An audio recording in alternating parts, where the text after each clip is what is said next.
سلام صباح خسته نباشی. کسی به باباش میگه تو؟ یعنی به کسی کم سن باباشه؟ راستی صباح او گفت صداش چیه اونجا؟ چرا نیومدی اینجا پسرم؟ اصلا بودا شده رفت. سلام عشقم چطوری؟ چون از اهالی روستا شنیدم یه گفت صندوقی داره که همه پولاشو اونجا بذاره. با ساخت که از اون آدم پوفیوز گدا رو هم اصلا باید نیست. راستی چراغ داری؟ ای بابا چرا یک بی‌ناموس نمیره خونش؟ این اگه بمیرم از تو گور دستشو در میاره میگه به من پول بدین.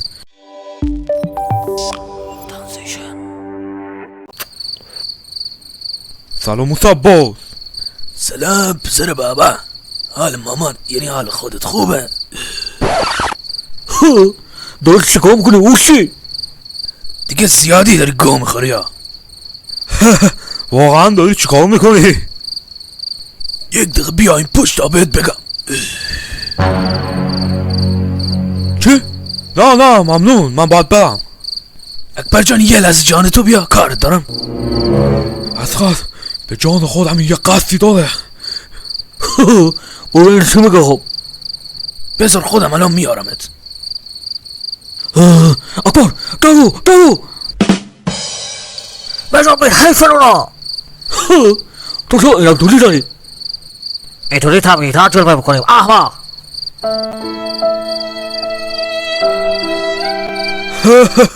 باز این به تو میگه احمق. یعنی خاک تو ساعت خشو که اندازه گوشماز هم حق نداری. آروم بیاین پشت سرم. برو پشت سرم. خودشه همینجا باشین. با تو گفتن اوه که با گفته اینه ها؟ همشو بی‌ناموس صدا تو هفته کوچه وطن هفت. راستی اصغر دو برو بگرد یه سیخی چیزی پیدا کن. باشه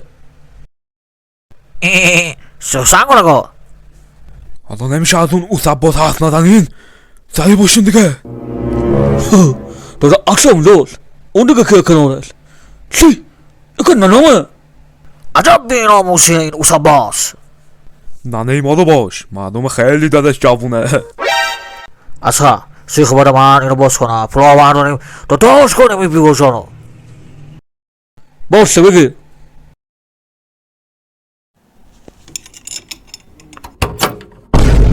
زک خیال باطن این که چیزی توش نیست. خشویا دمت گرم واقعا کارت بیسته.